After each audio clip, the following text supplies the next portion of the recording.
Period of on time ಅಬ್ಸರ್ವೇಷನ್ನು ಮತ್ತು surveillance ಇಟ್ಟಾಗ DSP city ಆದಂಥ ನಾಗರಾಜ್ ಅವ್ರದ್ದು ನೈಟ್ ರೌಂಡ್ಸ್ ಇದ್ದಾಗ ಅವ್ರಿಗೊಂದು ಮಾಹಿತಿ ಲಭ್ಯ ಆಗುತ್ತೆ. ಆ ಮಾಹಿತಿ ಆಧಾರದ ಮೇಲೆ ಹೋಗಿ ಅವರು ಕೋಲಾರ್ ಟೋಲ್ ಹತ್ರ ಗೇಟ್ ಹತ್ರ ಚೆಕ್ ಮಾಡಿದಾಗ ಒಂದು ಟ್ರಕ್ ಸಿಗುತ್ತೆ. ಆ ಟ್ರಕ್ಕನ್ನು ಪರಿಶೀಲನೆ ಮಾಡಿದಾಗ ಟ್ರಕ್ಕಿನ ಮೇಲೆ ಮತ್ತು ಹಿಂದುಗಡೆ ಎರೆಹುಳಿನ ಗೊಬ್ಬರದ ಚೀಲವನ್ನು ಹಾಕಿರ್ತಾರೆ. ಆ ಗೊಬ್ಬರದ ಚೀಲಗಳನ್ನ ತೆಗೆದು ನೋಡಿದಾಗ ನಮಗೆ ಇವರು ಗೋವಾದಿಂದ ಅಕ್ರಮವಾಗಿ ಈ ಬ್ರ್ಯಾಂಡೆಡ್ ಲಿಕ್ಕರನ್ನು ಮಹಾರಾಷ್ಟ್ರಕ್ಕೆ ಸಾಗಿಸ್ತಾ ಇರ್ತಾರೆ. ಇವ್ರದ್ದು ಒಂದು ಮಾಡಸ್ ಆಪರೆಂಡಿ ಹೇಗೆ ಅಂತಂತಂದರೆ, ಈ ಡ್ರೈವರ್ಸ್ಗಳಿಗೆ ಕೇವಲ ವಾಟ್ಸಪ್ ಲೊಕೇಶನ್ಸ್ಗಳನ್ನ ಕೊಡ್ತಾರೆ. ಆ ಡ್ರೈವರ್ಸ್ಗಳು ಇಬ್ಬಿಬ್ಬರು ಡ್ರೈವರ್ಸ್ ಇರ್ತಾರೆ. ಆ ವಾಟ್ಸಪ್ ಲೊಕೇಶನ್ಸ್ಗಳಿಗೆ ಹೋಗಿ ವೆಹಿಕಲನ್ನು ಡ್ರಾಪ್ ಮಾಡೋದು. ಆ ಲೊಕೇಶನ್ನಿಂದ ಮತ್ತೆ ಬೇರೆ ಡ್ರೈವರ್ಸ್ಗಳು ಬಂದು ಅದನ್ನು ನೆಕ್ಸ್ಟ್ ಲೊಕೇಶನ್ಗೆ ತೊಗೊಂಡೋಗೋದು. Even drivers will not be knowing ಅದು ಎಲ್ಲಿ ಡೆಸ್ಟಿನೇಷನ್ಗೆ ಹೋಗ್ತಾ ಇದೆ ಅಂತಂತ ಹೇಳಿ. ಅದಕ್ಕೆ ಸಂಬಂಧಪಟ್ಟಂತೆ ಇಬ್ಬರು ಡ್ರೈವರ್ಸ್ಗಳನ್ನ ಶ್ರೀನಿವಾಸ್ ಅಂತಂತೇಳಿ ಇವರು ಗದಗ ಜಿಲ್ಲೆ ಶಿರಹಟ್ಟಿಯವನು, ಮತ್ತು ಇನ್ನೊಬ್ಬ ಡ್ರೈವರ್ ಆದಂತಹ ಸಿದ್ರಾಮ್, ಈತ ಸೊಲಾಪುರದವನು. ಇವರಿಬ್ಬರನ್ನ ವಿಚಾರಣೆ ಮಾಡಿದಾಗ ಆ ಟ್ರಕ್ಕು ಇಲ್ಲೇ ವಿಜಯಪುರ ಜಿಲ್ಲೆಯ ಒಬ್ಬ ಹುಸೇನ್ ಸಾಬ್ ಮುಲ್ಲಾ ಅನ್ನೋನಿಗೆ ಓನರ್ಶಿಪ್ ಇರೋದು. ಬಟ್ ಅದು ಮಹಾರಾಷ್ಟ್ರ ರಿಜಿಸ್ಟ್ರೇಷನ್ನು. ಸೊ ದ್ಯಾಟ್ ಅದರ ಜೊತೆಗೆ ಇಲ್ಲಿ ಬಸವರಾಜ್ ಭಜಂತ್ರಿ ಅನ್ನುವಂಥ ಒಬ್ಬ ವ್ಯಕ್ತಿನೂ ಕೂಡ ಇದರಲ್ಲಿ ಇನ್ವಾಲ್ವ್ ಆಗಿದ್ದ ಈ ಸಾಗಾಟನೆಯಲ್ಲಿ. ಸೊ ಲೋಕಲ್ ಇಬ್ಬರಿದ್ದು ಮತ್ತು ಏನು ಮಾರಾಟವನ್ನು ಗೋವಾದಿಂದ ಮಹಾರಾಷ್ಟ್ರಕ್ಕೆ ಈ ಅಕ್ರಮವಾಗಿ ಸಾಗಿಸ್ತಾ ಇರುವಂಥ ಲೀಗಲಿ ಬ್ರ್ಯಾಂಡೆಡ್ ಲಿಕ್ಕರ್ ಮಾರಾಟಕ್ಕೆ ಅವಕಾಶ ಇದೆ. ಯಾಕೆ ಇದನ್ನು ಗೋವಾದಿಂದ ಮಹಾರಾಷ್ಟ್ರಕ್ಕೆ ಸಾಗಿಸ್ತಾರೆ ಅಂತಂತಂದರೆ, ಈ ನಮ್ಗೆ ಸಿಕ್ಕಿರುವಂತಹ ಈ ಏನು ಎಲ್ಲ ಬ್ರ್ಯಾಂಡ್ಸ್ ಇದೆ, ರಾಯಲ್ ಬ್ಲೂ, ಮ್ಯಾನ್ಸನ್ ಬ್ರ್ಯಾಂಡಿ ಅಂತಂತೇಳಿ ಹಲವಾರು ಬ್ರ್ಯಾಂಡ್ಸ್ಗಳು ಸಿಕ್ಕಿದ್ದಾವೆ. ಅದರದ್ದು ಬರೀ ಲಿಕ್ಕರ್ ಬೆಲೆನೇ ಎಲ್ಲಿ ಗೋವಾದಲ್ಲಿ ಅಂದಾಜು ವೆಚ್ಚ ಸುಮಾರು 75 ಲಕ್ಷ ರೂಪಾಯಿ ಆಯಿತು ಅಂತಂತಂದರೆ, ಕರ್ನಾಟಕದ ವ್ಯಾಲ್ಯೂನ ನಾವು ತೊಗೊಂಡ್ರೆ, ಯಾಕಂದರೆ ಪ್ರತಿಯೊಂದು ಸ್ಟೇಟನ್ನು ಕೂಡ ಅವ್ರದ್ದು ಟ್ಯಾಕ್ಸೇಷನ್ ಬೇರೆ ಇರುತ್ತೆ. ಸೊ 75 ಲಕ್ಷ ರೂಪಾಯಿ ಗೋವಾ ಲಿಕ್ಕರು ಅದು ಮಹಾರಾಷ್ಟ್ರಕ್ಕೆ ಹೋಗ್ತಾ ಇತ್ತು.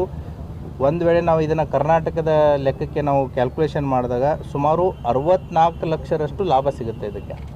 74 ಲಕ್ಷ ರೂಪಾಯಿ ಲಿಕ್ಕರು, ಗೋವಾ ಲಿಕ್ಕರು ಕರ್ನಾಟಕದಲ್ಲಿ ಮಾರಿದರೆ 74 ಲಕ್ಷ ಪ್ಲಸ್ 64 ಲಕ್ಷ, ಸುಮಾರು ಅಂದಾಜು 80 to 85% ಇವರಿಗೆ ಲಾಭಾಂಶ ಇದೆ. ಅದೇ ರೀತಿ ಮಹಾರಾಷ್ಟ್ರಕ್ಕೆ ಹೋಗಿ ಮಾರಿದಾಗಲೂ ಕೂಡ ಇದು ಆಲ್ಮೋಸ್ಟ್ 2 ಟೈಮ್ಸ್ ಅವರಿಗೆ ಲಾಭಾಂಶ ಸಿಗುತ್ತೆ. ಹಾಗಾಗಿ ಅಕ್ರಮವಾಗಿ ಗೋವಾದಿಂದ ಈ ಲಿಕ್ಕರನ್ನು ಸಾಗಾಟನೆ ಮಾಡುವಂಥ ಒಂದು ಟ್ರಕ್ಕನ್ನು ಇಂಟರ್ಸೆಪ್ಟ್ ಮಾಡಿ ವಿಜಯಪುರ DSP ಸಿಟಿ ನಾಗರಾಜು ಮತ್ತು CPI ಗೋಲ್ಗುಂಬಜು, PSI ಜಲನಗರ ಮತ್ತು ಅವರ ಠಾಣಾ ಸಿಬ್ಬಂದಿಯವರು ಅದನ್ನು ಸಕ್ಸಸ್ಫುಲ್ಲಾಗಿ ಇಂಟರ್ಸೆಪ್ಟ್ ಮಾಡಿದ್ದಾರೆ. 4 ಜನನ ಈಗಾಗಲೇ ಅರೆಸ್ಟ್ ಮಾಡಿದ್ದೀವಿ. ಹೆಚ್ಚಿನ ತನಿಖೆಗೆ ಒಳಪಡಿಸಲಾಗ್ತದೆ. ಅದನ್ನು part of the investigation as per our present information ಅವರು ಧಾರವಾಡ ಜಿಲ್ಲೆ, ದೆನ್ ಬೆಳಗಾವಿ, ಬಾಗಲಕೋಟು ಮತ್ತು ಬಿಜಾಪುರ, ದೆನ್ ಸೊಲಾಪುರ, ಆ ರೀತಿ ಮೂಮೆಂಟ್ ಇದೆ. ಬಟ್ ನಮ್ಮ ಪ್ರಕಾರ ಮೋಸ್ಟ್ ಪ್ರಾಬಲಿ ಅವ್ರು ಒಂದು ರೂಟ್ ಇರಲಿಕ್ಕಿಲ್ಲ, ಇದಕ್ಕಿಂತ ಜಾಸ್ತಿ ರೂಟ್ಸ್ ಇರ್ಬೋದು, ಬೇರೆ ಬೇರೆ ಕಡೆ ತೊಗೊಂಡು ಹೋಗುವಂಥ ಸಾಧ್ಯತೆ ಎಲ್ಲ ಇರುತ್ತೆ. That will become the part of the investigation. ಈ ಮಾಲು ಹೋಗ್ತಾ ಇರೋದು ಅಲ್ಲಿ, but we need to go into details. ಯಾಕಂದರೆ ಇದು ಒಂದೇ ಜಾಗಕ್ಕೆ ಹೋಗೋದಕ್ಕೆ ಅಷ್ಟೇ ಇರಲ್ಲ, ಬೇರೆ ಬೇರೆ ಕಡೆನೂ ಹೋಗೋ ಸಾಧ್ಯತೆಯೂ ಇರುತ್ತೆ. ಸೊ ಅವ್ರನ್ನ ಪೊಲೀಸ್ ಕಸ್ಟಡಿಗೆ ತೊಗೊಂಡು ಫರ್ದರ್ ಇನ್ವೆಸ್ಟಿಗೇಷನನ್ನು ಕಂಟಿನ್ಯೂ ಮಾಡಿ.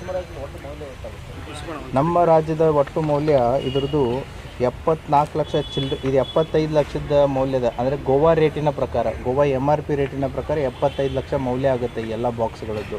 ಕರ್ನಾಟಕದಲ್ಲಿ ಇದು 1,36 ಲಕ್ಷ ಆಗುತ್ತೆ ಅಂದಾಜು ವೆಚ್ಚ. 1,36 ಲಕ್ಷ ಆಗುತ್ತೆ. ಬರೀ ಲಿಕ್ಕರ್ ವ್ಯಾಲ್ಯೂ ಹೇಳ್ತಾ ಇರೋದು.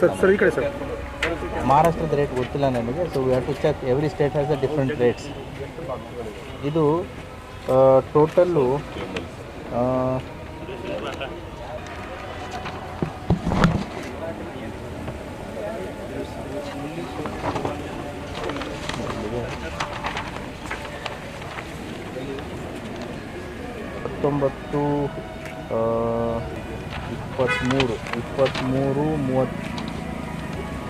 $19, 23, 30, ಸುಮಾರು 61,000 ಬಾಟಲ್ಸ್ವರೆಗೂ ಅಂದಾಜು. Yes, is the total bottle size ಅದು ವೇರಿ ಇರ್ಬೋದು. ಟೋಟಲ್ ಬಾಟಲ್ ನಕಲಿ ಏನಲ್ಲ. ಇದು ಸುಮಾರು 12,952 ಲೀಟರ್ ಲಿಕ್ಕರ್ ಇದೆ ಎಲ್ಲ ಸೇರಿ. 12,952 ಲೀಟರ್ ಲಿಕ್ಕರ್ ಇದೆ. ಸೊ ಮತ್ತು ಲಾರಿನೂ ಕೂಡ 28 ಲ್ಯಾಕ್ಸ್ ನಿಯರ್ಲಿ ಎಲ್ಲ ಸೇರಿದರೆ ಸುಮಾರು ಗೋವಾ ರೇಟಿಗೆ ಹೋದರೆ ಇದು 1,79,560,000 ರೂಪಾಯಿ worth value total including lorry. Whereas Karnataka ರೇಟಿಗೆ ಹೋದರೆ ಇದು 1,65,00,000ವರೆಗೂ ವ್ಯಾಲ್ಯೂ ಆಗುತ್ತೆ. DSP ಸಿಟಿ ಮತ್ತು ಅವರ ಪೂರ್ತಿ ಎಂಟೈರ್ ಜಲನಗರ ಟೀಮನ್ನು ಕರ್ಕೊಂಡೋಗಿ ರೈಡ್ ಮಾಡಿದ್ದಾರೆ. ಅದು that will become the part of investigation. ಯಾಕಂದ್ರೆ ನಮಗೂ ಕೂಡ ಇವಾಗ ಇದು ಇದೆ ಡೆಫಿನೆಟ್ಲಿ. ಯಾಕೆ ಅಂತಂದರೆ ಇಷ್ಟೊಂದು ಲಾಭಾಂಶ ಕೊಡುತ್ತೆ ಅಂತಂದರೆ 100% ಇವರು ಇದು ಫಸ್ಟ್ ಟೈಮ್ ಇರಲ್ಲ, ಮುಂಚೆನೂ ಕೂಡ ಮಾಡಿರ್ತಾರೆ. ಇವ್ರ ಥರ ಬೇರೆನೂ ಮಾಡ್ತಾ ಇರ್ಬೋದು. ಸೊ ನಾವು will go into those details. Yes, it is ಅದ್ರ ಮೇಲೆ ಬರೆದಿದ್ದಾರೆ ಬ್ರ್ಯಾಂಡಿಂಗಲ್ಲಿ, it is sold only in Goa ಅಂತಂದು. ಸೊ ಅಲ್ಲಿ ಕಡಿಮೆ ರೇಟ್ ಇದೆ, ಬಟ್ ಇಲ್ಲಿ ಇವರು ಹೆಚ್ಚಿನ ಲಾಭಕ್ಕೋಸ್ಕರ ಬೇರೆ ಬೇರೆ ರಾಜ್ಯಗಳಿಗೆ ಒಯ್ಯುವಂಥ ಒಂದು ಇದನ್ನು ಮಾಡಿದ್ದಾರೆ. ಅದನ್ನು ಆ ಸ್ಟಿಕ್ಕರ್ ಅಂತ ಈಗ ಆ್ಯಸ್ ಆಫ್ ನೌ ಗೋವಾದ್ಯಂತ ಇದೆ. ಅಲ್ಲಿ ಹೋದ್ಮೇಲೆ ಡೆಫಿನೆಟ್ಲಿ ಅವ್ರು ಚೇಂಜ್ ಮಾಡೇ ಮಾಡ್ತಾರೆ, ಅದನ್ನು ತೆಗಿತಾರೆ. ಸೊ ದ್ಯಾಟ್ ಅವ್ರಿಗೆ ಹೆಚ್ಚಿನ ಲಾಭಾಂಶ ಬರುತ್ತೆ ಅಂತಂತೇಳಿ. ಬಟ್ ಇದನ್ನು ಏನೂ ಗೊತ್ತಾಗಬಾರ್ದು ಅಂತೇಳಿ ಗೊಬ್ಬರವನ್ನೇ ಎಲ್ಲ ಹಾಕಿದ್ದಾರೆ, ಮೇಲೆ ಹಿಂದೆ ಎಲ್ಲ ಗೊಬ್ಬರದ ಚೀಲಗಳನ್ನ ಇಟ್ಟಿದ್ದಾರೆ, ಎರೆಹುಳಿ ಗೊಬ್ಬರವನ್ನು. ಸೊ ದ್ಯಾಟ್ ಯಾರೇ ಕೂಡ ಚೆಕ್ ಮಾಡಿದರೂ ಕೂಡ ಇದು ಗೊಬ್ಬರ ವೆಹಿಕಲ್ ಇದೆ ಅಂತಂತೇಳಿ ಅನಿಸುತ್ತೆ. ಬಟ್ ಒಳಗಡೆ ನೀವೆಲ್ಲ ತೆಗೆದಾಗ this is what we have found. ಅಲ್ಲ, ಅದನ್ನು that will become the part of investigation. ಗೋವಾದಿಂದ ಎಲ್ಲಿ ಪ್ರೊಕ್ಯೂರ್ ಮಾಡಿದರು, ಏನು ಎಂತ ಅಂತಂತೇಳಿ that will become the part of investigation. ಅದನ್ನು ಕಂಟಿನ್ಯೂ ಮಾಡೋದು. Thank you. ಸೊ